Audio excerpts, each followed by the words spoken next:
Queridos irmãos, que Jesus nos envolva em sua paz, nesse nosso encontro de corações. E por mais que nós possamos hoje realmente vibrarmos a paz, para que ela se espalhe numa onda, que vão se juntando com outras ondas,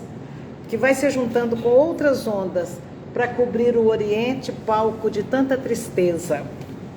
O grupo islâmico Hamas bombardeou o território israelense e num conflito que deixou muitos mortos, e o governo de Israel retaliou, declarando guerra. O primeiro-ministro de Israel lançou uma operação, esse contra-ataque, que ele chamou de espadas de ferro. E ele começa a convocar os reservistas que estavam espalhados, jovens israelitas, espalhados inclusive aqui do Brasil, repatriando muitos jovens israelitas que estavam no Brasil, foram repatriados para ingressarem na guerra. Eu acredito que ele repatriou jovens do mundo todo, né? E o nome da operação, gente, é que me chamou a atenção: Espadas de Ferro. Porque aí me lembrou um texto de Emmanuel, quando ele fala sobre a cruz e a espada, no livro Fonte Viva, capítulo 114, Emmanuel começa com a seguinte frase: a guerra foi sempre o terror das nações. Então eu lembrei disso e queria que a gente conversasse um pouquinho sobre esse atual conflito do Oriente Médio. E eu percebi que para que nós possamos compreender a origem disso, precisávamos de compreender onde que tudo começou. Então a gente foi buscar na Bíblia as informações sobre o território chamado Gaza. A primeira referência bíblica a este local está em Gênesis, escrito por Moisés. O primeiro livro de Moisés está no livro de Gênesis, capítulo 10, versículo 19.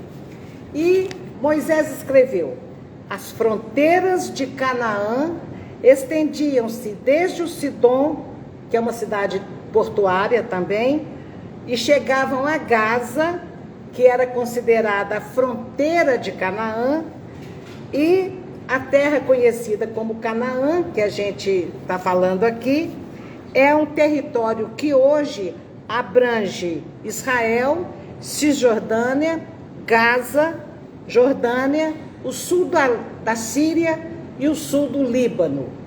Então, essa é a Canaã. A Canaã é toda essa região aí. Então a gente já conhecia essa palavra Canaã, porque é onde viveu o grande patriarca Abraão, o primeiro patriarca que a Bíblia registra dos judeus.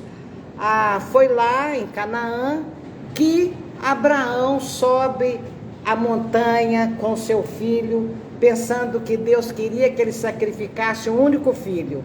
Nós já comentamos essa história aqui. E Gaza, então, era considerado praticamente um departamento do Egito. Era uma guarnição do Egito. E essa cidade de Gaza, ela foi povoada por navegadores e guerreiros estrangeiros que se instalaram lá há 1.200 anos antes de Cristo. Então já vamos começar a entender aí as pessoas que moravam em Gaza há 1.200 anos eram chamados filisteus, que eram comerciantes, navegadores, estrangeiros, guerreiros, que chegaram, tomaram o pedaço e se instalaram lá. E era uma terra muito fértil e muito bonita, Gaza. Ela foi cobiçada desde sempre. Ela foi cobiçada pelo rei Davi. Ele luta com Golias. Ela foi cobiçada por Herodes. Ela foi cobiçada mais recentemente, por Pompeu, por Napoleão, pelos assírios. E vários povos estrangeiros passavam por lá e deixavam um rastro de sangue ou ocupavam também os terrenos. Então nós vamos encontrar um outro profeta do Velho Testamento, falando, ele se chama Sofonias. Talvez até uma vez eu escutei alguém falar Sanfônias, mas Sofônias, mas não tem acento no O, então só pode ser dito dessa forma. E este profeta, ele era um adivinho, ele era um oráculo. Ele fala que a terra de Gaza era amaldiçoada por Deus. Ele escreve lá no capítulo 2, versículo 4, Gaza será abandonada por Deus. Isso, imaginem que já era uma coisa assim bastante tendenciosa, né? Ele era judeu, ele era filhos de filisteus, mas ele era judeu. E 500 anos depois deste oráculo dizer que a terra seria abandonada por Deus, um historiador muito famoso fala: como que pode Deus abandonar uma terra? Como que pode ser esse o destino de uma cidade magnífica, repleta de coisas maravilhosas? Os seus homens são os mais honestos e eles se distinguem pela generosidade, pela hospitalidade em relação a amigos e visitantes. Então, isso aqui, com certeza, ele se referia a período de paz, né?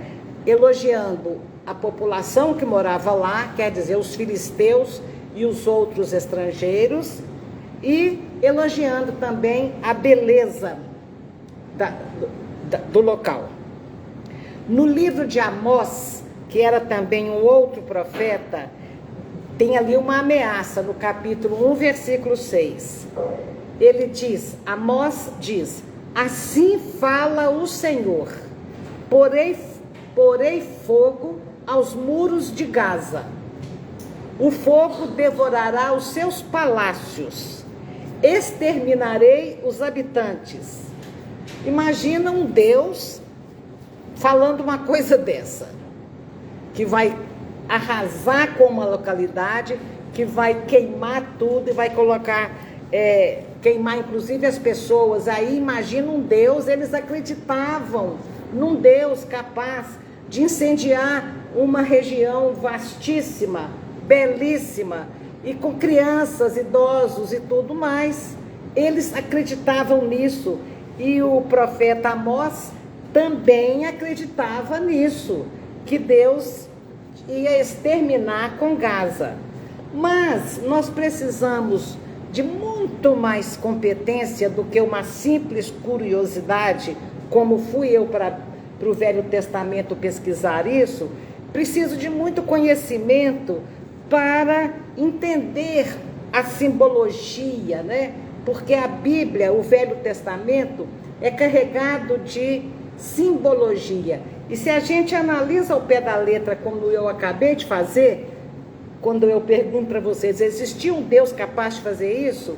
O que eles estavam realmente dizendo?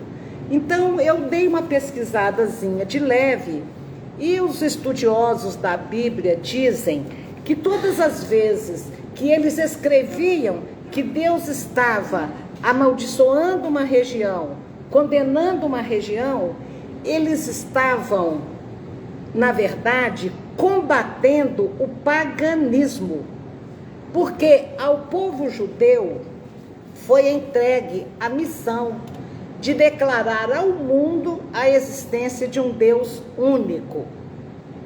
Então, quando chega às outras regiões que acreditavam em vários deuses ou em nenhum, como por exemplo a região de Samaria, que eram ateus, então eles combatiam aquele povo. Deus vai queimar aquele povo, mas não era exatamente o povo, eram as ideias, era o pensamento religioso que aquele povo tinha. Dá para entender um pouquinho isso, né? Então, eles estavam combatendo as ideias e não as pessoas.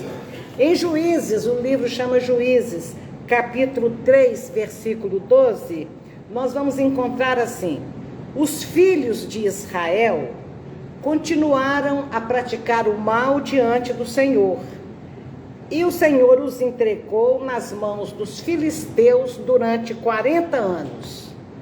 Então, já estamos agora falando do território de Gaza, povoado de filisteus, que domina Israel durante 40 anos. Mas para salvar os israelitas, para salvar o povo de Israel das garras do povo de Gaza, ou seja, das garras dos filisteus, Javé, ou assim que eles chamam Deus, manda Sansão. Agora eu cheguei numa parte da história que muita gente conhece, não é? Quem assistiu o filme de Sansão? Quem conhece a história de Sansão? Não vou pedir para contar, não, gente. Só me fala se alguma vez vocês escutaram esse nome. Melhorou. Vou resumir a história de Sansão. E eu fiquei lembrando, eu lembrei até da cena do filme. Sansão, ele nasceu em Israel.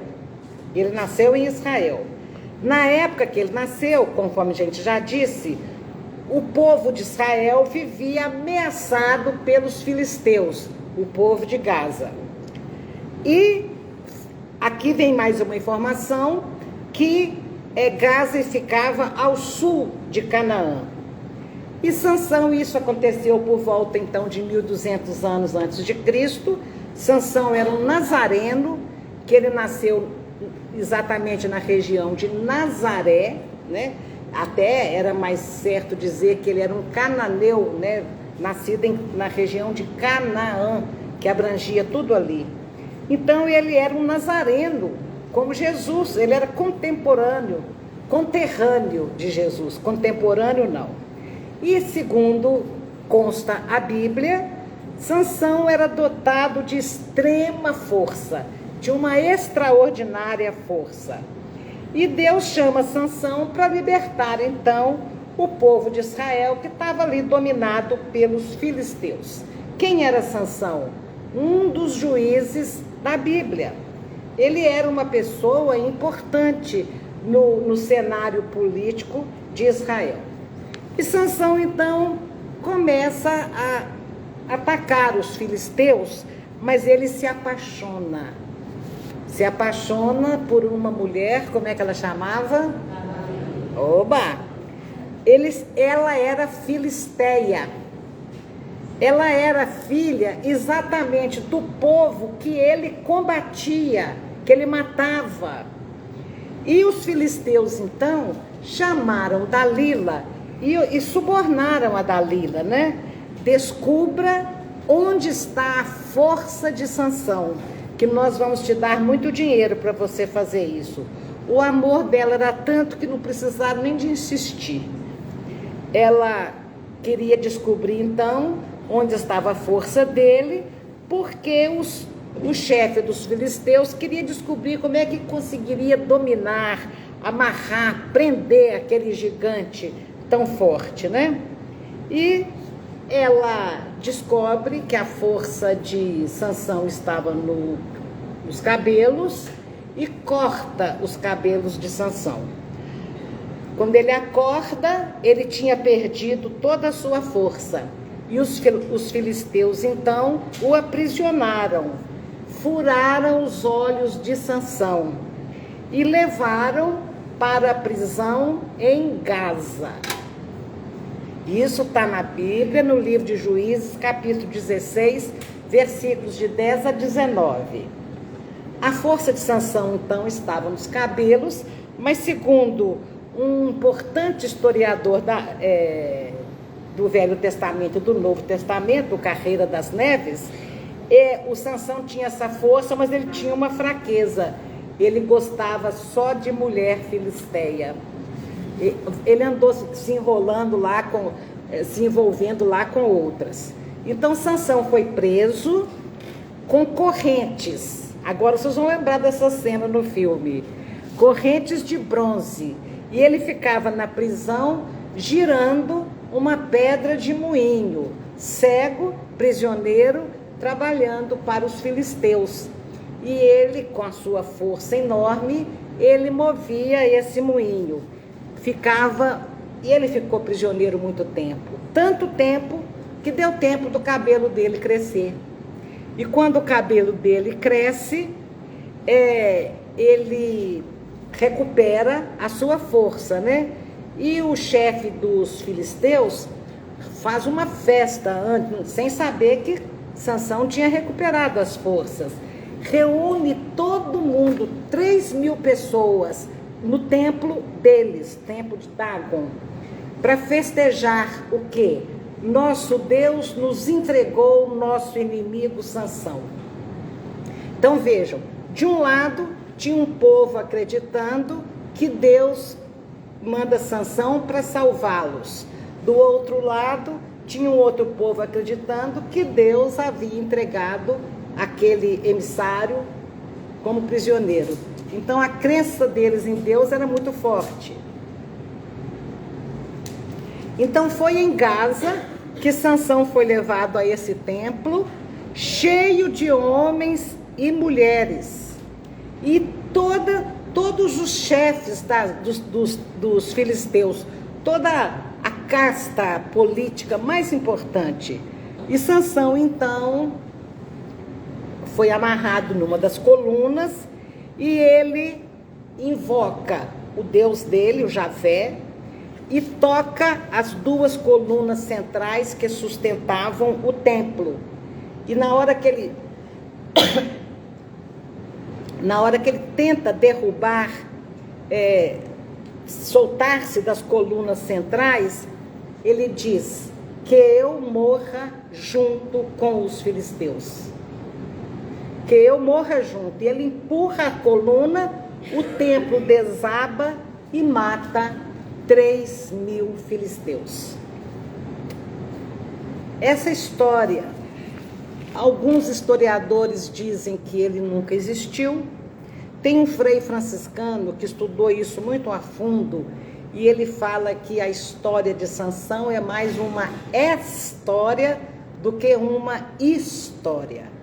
História começa com ES, é a história de Chapeuzinho Vermelho, é a história dos 3 porquinhos. Agora, história é o relato real dos acontecimentos. E esse frei fala que isso aí era uma história e não uma história. Acontece que hoje Gaza, mergulhada nesse banho de sangue, nesse novo confronto entre os mesmos inimigos da época, entre os cananeus e os israelitas, ou entre os filisteus e os palestinianos, ou palestinos. Ou imaginem que nós poderíamos até falar também entre judeus e árabes, que dá na mesma. A gente está dando só os sinônimos, porque quando a gente vai estudar o assunto, cada hora a gente encontra uma referência a eles. E imaginemos então que Sansão foi um mártir suicida. Ele foi suicida. Ainda hoje, aquele suicida que morreu junto com 3.000 filisteus, inclusive no templo, tinha também mulheres e crianças, ele se torna um ídolo para aquele povo. Ele era ovacionado, ele se tornou abençoado por morrer cumprindo uma missão que Deus havia mandado.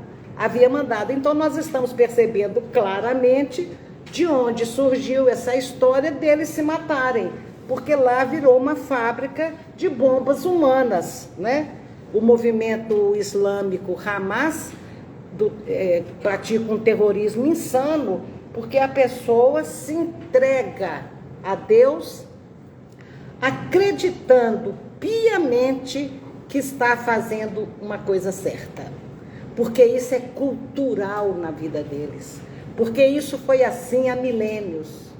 Porque se em 1200 anos antes de Cristo já era assim, tem 3000 anos que eles acreditam e despede da mãe, da esposa, dos filhos. Eu comecei a estudar esse assunto e uma amiga disse, você tá estudando isso? Assista uma série chamada Falda, do Netflix. E eu me diverti muito esse final de semana, vendo bombardeio, tiroteio, confusão, e eu fiquei olhando e pensando que eu jamais assistiria uma coisa daquela, mas para fundamentação, porque eu queria trazer para vocês, foi importante para eu estar vendo essa série. Então o Sansão era o herói, e heróis são todos os que se matam até hoje. Eles dizem que Sansão estava sob a graça divina. Nas versões atuais, ele sobrevive graças à intervenção divina, depois de vencer e matar os inimigos. Então há quem afirme que ele nem morreu fisicamente naquela época. O historiador, que a gente está sempre encontrando citações sobre ele, o mais antigo, que é o único historiador daquela época de Jesus que cita o nome de Jesus, historicamente colocado, tem um profeta assim, é o Flávio Joséfo. Ele era um soldado, ele era um sacerdote judeu, ele nasceu em Jerusalém na época da ocupação romana, e como todo judeu, ele quis estudar profundamente a história do seu povo, e ele escreveu com muita propriedade as antiguidades judaicas. Ele é um dos biógrafos daquela época, dos historiadores daquela época, mais consultado até hoje. E o que esse danado escreveu sobre Sansão?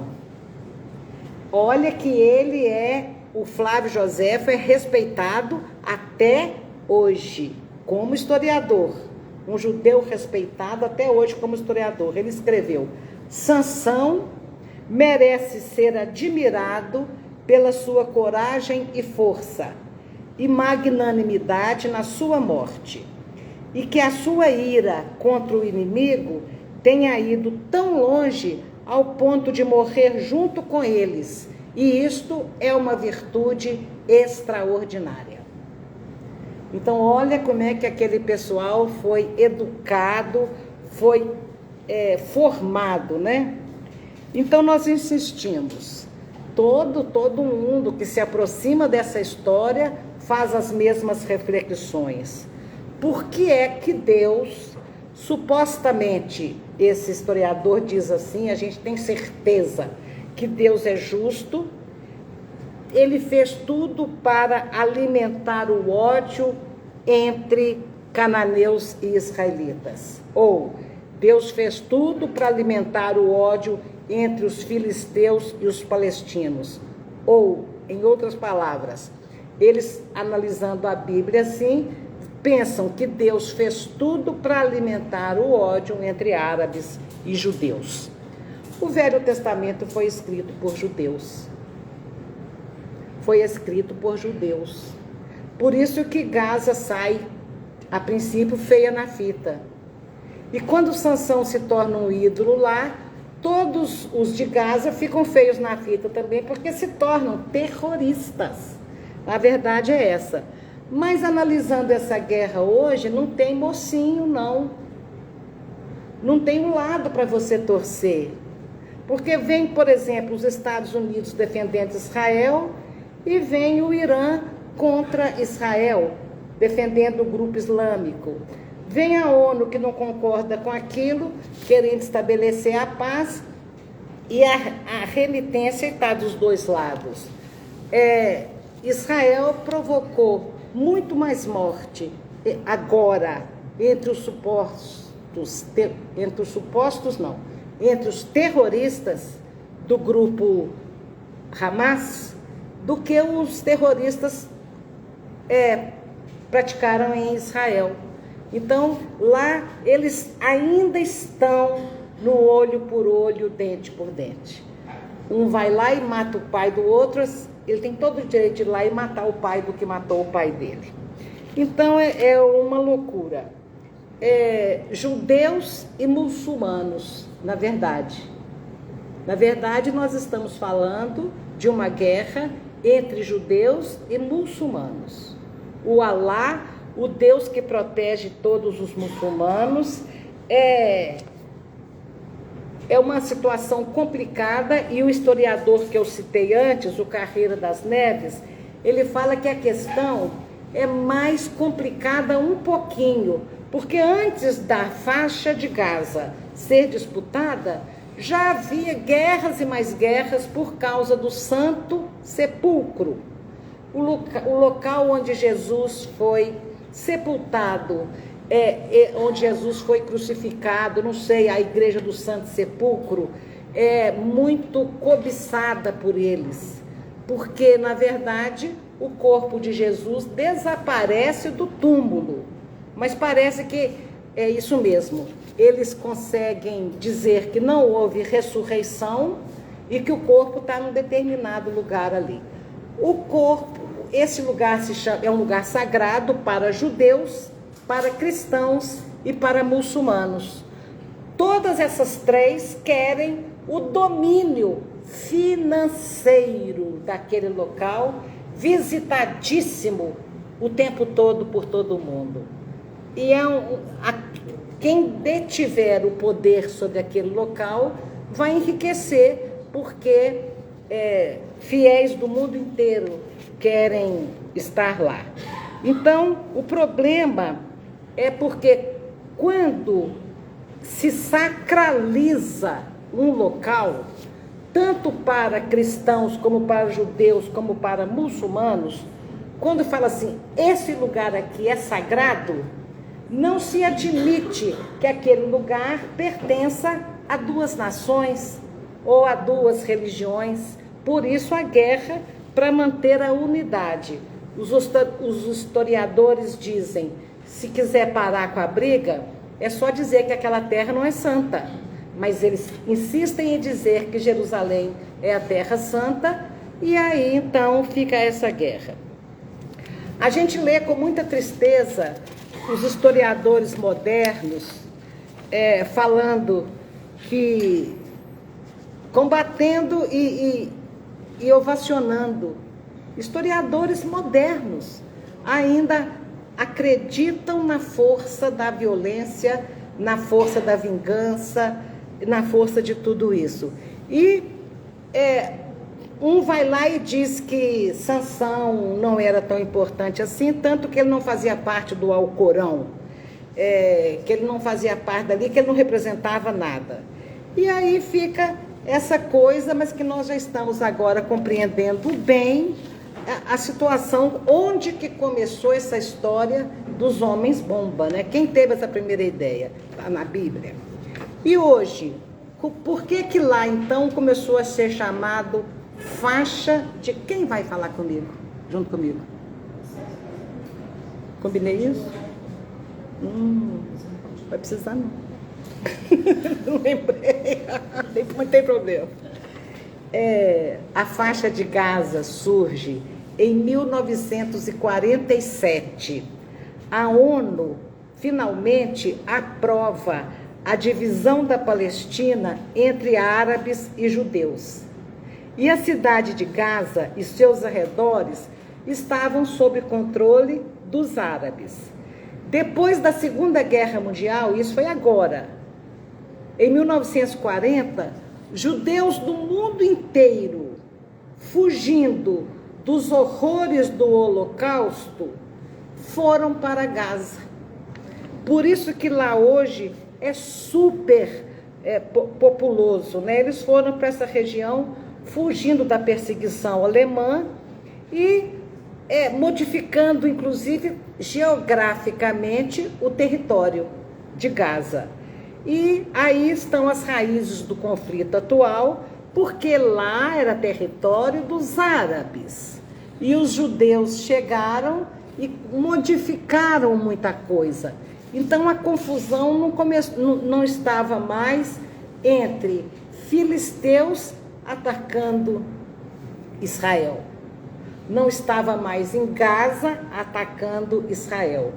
Estava conflito dentro do próprio país, dentro da própria Gaza, porque lá era de ascendência egípcia, lá era dominada por filisteus, e chegam os judeus e tomam conta dali, e ali eles são extremamente truculentos. Durante um tempo foram grandes produtores de vinho, porque o solo é muito propício para uva, mas essa coisa se perde, porque a estar correta, o que a gente vê no filme Falda, eles brigam, árabe briga com judeu, e no grupo dos árabes, eles brigam entre si, eles se agridem. No grupo dos judeus também, eles brigam entre eles brigam o tempo todo, e acreditam naquela violência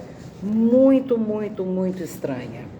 Então, os judeus foram para lá, e a população ficou formada por árabes e por palestinos. E a área, então, foi dividida em 3 partes. Toda aquela área que foi disputada quando a ONU deu para os judeus uma terra enorme para eles terem o próprio país. A gente lembra disso, dessa história, né? O Estado de Israel. Então, onde está a Jordânia, a faixa de Gaza e a Cisjordânia, ali foi dividido e Israel ficou com um pedaço bom, porque a maioria eram árabes palestinos, né? Que deveriam ter, então, um Estado totalmente palestino. Quando a ONU dá para Israel, dá para os israelitas esse pedaço, até hoje tem nações que não aceitam que os judeus tenham um país. Então, as raízes do conflito atualmente, é a partir da Segunda Guerra Mundial, com esse fluxo migratório de judeus lá. A invasão de 7 de outubro deixou Israel numa posição terrível diante do mundo. Por quê? Não é só por agredir a nossa sensibilidade, pela truculência que Israel respondeu ao ataque. Porque quando Moisés fala que deveríamos cobrar olho por olho, dente por dente, ele já era um progresso, gente. Ele estava minimizando a cobrança, que era assim: se você matar o meu irmão, eu posso ir lá e matar 3 irmãos seus. A vingança era sempre dobrada, sempre dobrada. Se você matar 2 membros da minha família, eu posso ir lá e matar sua família toda. Acontece que Moisés falou: não está certo isso. É olho por olho e dente por dente. Quer dizer, matou um irmão seu, você pode ir lá e matar um irmão dele. Então já era uma evolução que Moisés traz quando ele fala no olho por olho, dente por dente. Só que Jesus vem trazer uma outra proposta, totalmente diferente. E por que essa guerra está lá desse jeito? Porque eles não são cristãos. Jesus não chegou ainda ao coração deles. O evangelho ainda não chegou ao coração deles. E nós ficamos imaginando que não é muito diferente da guerra do tráfico no Brasil, não. As facções aqui que brigam e matam uns aos outros, não está muito diferente. E o Brasil é o maior país cristão do mundo. Do mundo. Então nós precisamos de pensar muito até que ponto o Brasil é realmente cristão.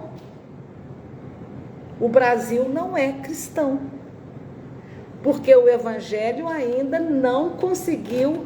Acho que eu tenho que admitir que o Brasil é cristão, mas o cristianismo ainda não conseguiu realizar o seu papel de pacificar os cristãos. Porque nós aqui sabemos das nossas dificuldades, conhecemos o Evangelho de Jesus, que nos fala do egoísmo, do orgulho, da intolerância, da mágoa e disso e daquilo, e nós estamos ouvindo, concordando e sem conseguir ainda viver o Evangelho de Jesus. E lá o pessoal do Oriente não está nem ainda imaginando que não se pode vingar, que Deus é justo. E a justiça pertence a Deus. Mas lá no Velho Testamento tem uma frase que o Deus diz: o meu inimigo é seu inimigo. O seu inimigo é meu inimigo. E conta comigo que eu vou te ajudar a acabar com ele. Então é assim esse Deus lá do Velho Testamento. Mas Israel ficou muito mal. E eu me surpreendo ao constatar, né, eu tinha esquecido do avanço da tecnologia israelense. Tenho certeza que muita gente aqui já sabia disso. Eu sabia, mas eu tinha esquecido. A tecnologia israelense é uma das mais famosas do mundo, principalmente quando se trata de inovação, quando se trata de pegar a ciência e aplicar, por exemplo, na agricultura, quando se trata de pegar a inteligência artificial e aplicar nas empresas, quando se trata de pegar todos os recursos da tecnologia hoje e colocar em todas as áreas. Então, Israel, ele se destaca não só por incentivar os seus cidadãos a empreender, eles têm uma máquina, uma potência em empreendedorismo. E aí surgem as startups, que todo mundo já sabe o que significa. Uma empresa moderna montada em cima de uma ideia totalmente inovadora, totalmente diferente, dentro do universo da tecnologia. Então, Israel tem milhares de startups, porque eles incentivam os jovens a terem ideias, a inovar, a descobrir, a criar. E de repente você encontra uma pessoa que ficou milionária porque teve uma ideia diferente da de todo mundo e montou uma startup. Nós não estamos vendo isso aí toda hora? A Waze, por exemplo. O Waze é israelita. E outras famosas, tanto quanto também, é invenção dos israelitas. Então, lá em Israel, é o berço dos gigantes do universo da tecnologia. E esse avanço, você percebe claramente até quando você chega no Vale do Silício, nos Estados Unidos, que é aquela região dos Estados Unidos dominada por milhares e milhares e milhares de indústrias. Eles consultam Israel. Os Estados Unidos dependem da tecnologia israelense, porque eles são melhores do que os grandes empreendedores, estudiosos e cientistas americanos. E por que é importante isso que Israel tem, que toda empresa que pode, vai buscar esse recurso, manda a pessoa para lá para estudar?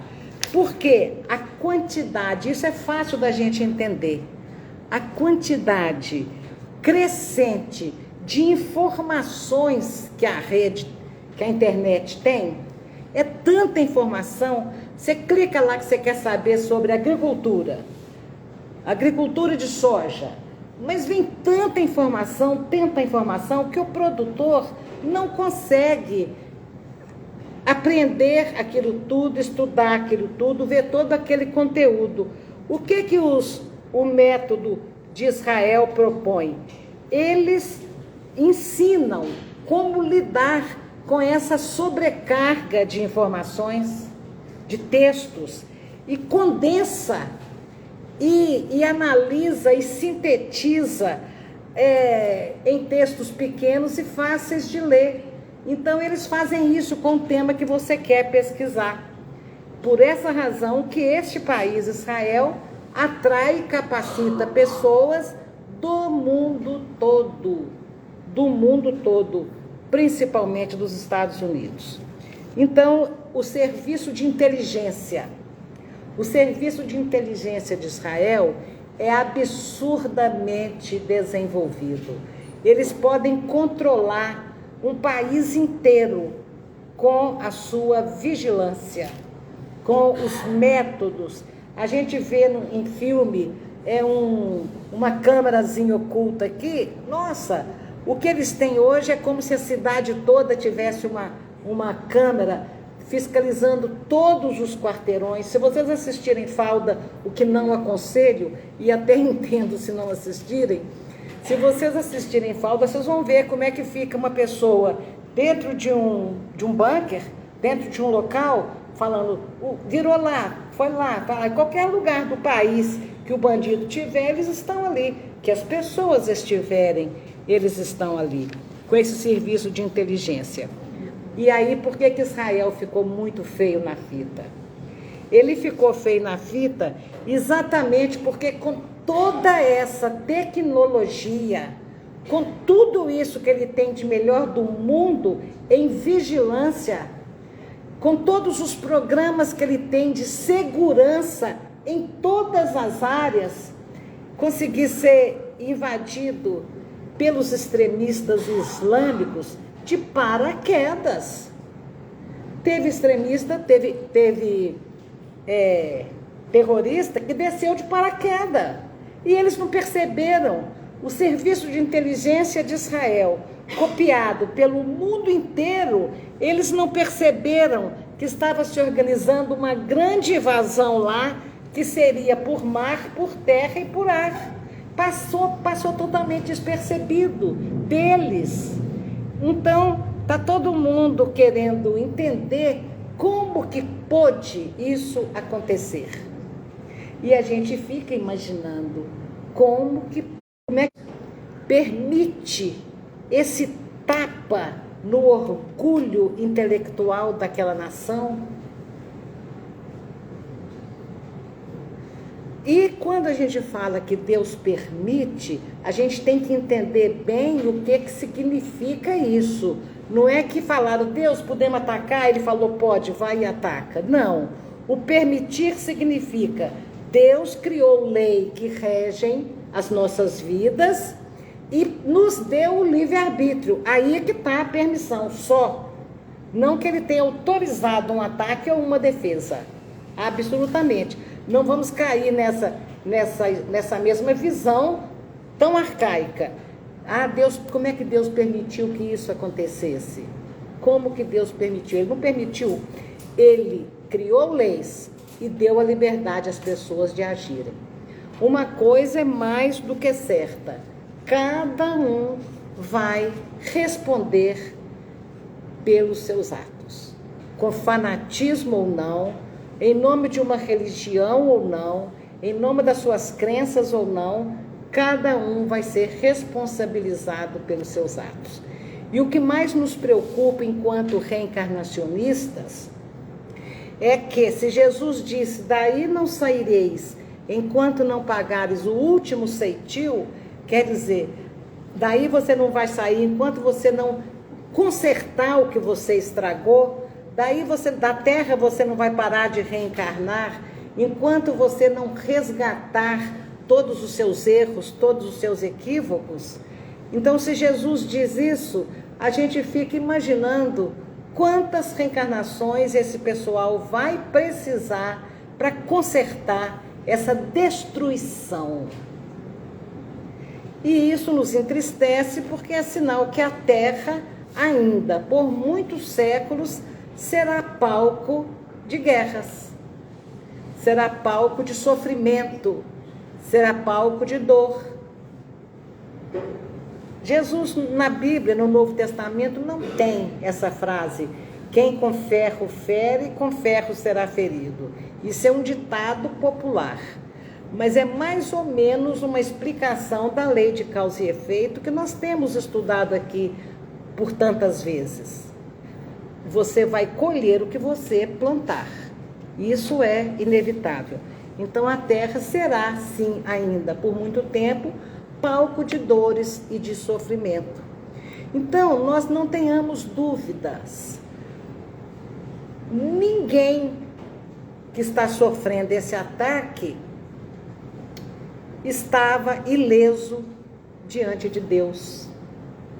Estava sem culpa, estava sem um resgate a ser feito, porque é uma região que há 3.000 anos está guerreando. Então a gente imagina que hoje estão sendo mortos os que mataram antes. Estão sendo mortos dos escombros da destruição e das bombas os que atiraram bombas antes. E isso não justifica de forma nenhuma o que está acontecendo agora, mas explica que a justiça de Deus está se fazendo de alguma forma. E isso é terrível para dizer para quem está sofrendo hoje essas perdas. Não me canso de lembrar quando a Boate Kiss pegou fogo, queimado 242 jovens, foi exatamente no dia 29 de janeiro, onde a história do Holocausto registrava grande número de judeus sendo queimados vivos, cozidos vivos dentro dos fornos, ou fornos, não sei, dos campos de concentração. E no dia 29 de janeiro era uma data onde milhares de judeus haviam sido queimados pelos alemães. Então, quando sai a Boate Kiss, 242 jovens queimados, porque também eles foram consumidos por dentro, né, pelo calor daquele gás tóxico que saiu das esponjas mal usadas como isolante térmico, eles foram realmente envenenados com aquele gás. Eram assim que os judeus eram sacrificados. E aí não faltou espírita indo para a rede social dizendo: aquele povo que morreu na Boate Kiss é tudo alemão que queimou judeu. Percebem que eu estive lá conversando com aqueles pais. Por sorte minha, eu fui depois de Divaldo Franco, que já havia dado uma aula para eles sobre desencarnes coletivos, e eu fui falar sobre essas perdas, e as mães revoltadas estão falando que meu filho era alemão que matou judeu. O que é isso? Então, quando a gente faz uma palestra com o dedo em riste, apontando culpados, como eu cometo aqui agora o mesmo erro, quando eu digo quem desencarnou lá foi quem matou assim antes, fica parecendo que eu estou dizendo que a lei de Deus continua sendo olho por olho, dente por dente. E não é. Eu não estou dizendo que seja dessa forma. Só estou dizendo que sob a égide divina ninguém sofre injustamente. É isso que nós podemos afirmar categoricamente. Agora, se a mim... Às vezes também por escolha, né, de estar naquela situação, porque fingiu de saúde em determinada... A pessoa mesmo fala: eu quero renascer lá. Vai ter um ataque? Vai ter um ataque no dia 7 de outubro de 2024? Eu quero estar lá morando nessa região. Eu quero sofrer o que eu fiz alguém sofrer um dia. Uma escolha, né? Uma escolha de resgate. Mas mesmo assim, é a pessoa aplicando olho por olho, dente por dente contra si próprio. Né? Eu fiz assim, então agora eu vou ter que sofrer isso mesmo. Sendo que a proposta de Jesus, e que Pedro escreveu na primeira epístola, capítulo 4, versículo 8, é que o amor cobre a multidão dos nossos pecados. Então, a pessoa que matou pode... Olha, eu vou renascer lá nessa região e vou fazer um movimento humanitário incrível para poder proteger o pessoal do bombardeio, para poder levar alimento, para levar comida. eu vou sofrer, eu vou me sacrificar tudo da minha vida para eu estar lá ajudando essas pessoas. Ela resgata da mesma forma. Ela não precisa de morrer pela espada, porque um dia ela embainhou a espada. Não precisa. Bom, gente, eu quero... Oi? Aí as pessoas deviam ler mais sobre o Apocalipse. Porque no Apocalipse tem tudo isso aí. Tem sim. E apareceram recentemente, quando eu li o Apocalipse a primeira vez, nós estávamos construindo a nossa casa, construindo fisicamente a casa, e o construtor, ele era evangélico, muito, muito católico. E ele entra para me perguntar uma coisa sobre a construção, e eu estava lendo o Apocalipse. Nossa Senhora, a senhora está lendo isso? A senhora vai ficar doida, nós não lemos isso não, a senhora vai ficar doida se a senhora ler isso. Esse livro enlouquece as pessoas, ele tinha pavor, né? E eu li entendendo muito pouco. Um dia um sobrinho meu pequenininho falou com Chico Xavier, quando eu crescer, que eu aprender a ler direitinho, eu quero ler o Apocalipse, e eu quero entender o Apocalipse todo. Era um menino que tinha uma inteligência muito privilegiada, porque ele tinha distrofia muscular progressiva e lia muito. Então ele falou isso com Chico, eu vou entender o Apocalipse todo. Chico, ô meu filho, então faça isso logo para você vir cá me ensinar o Apocalipse. E hoje eu finalizo dizendo que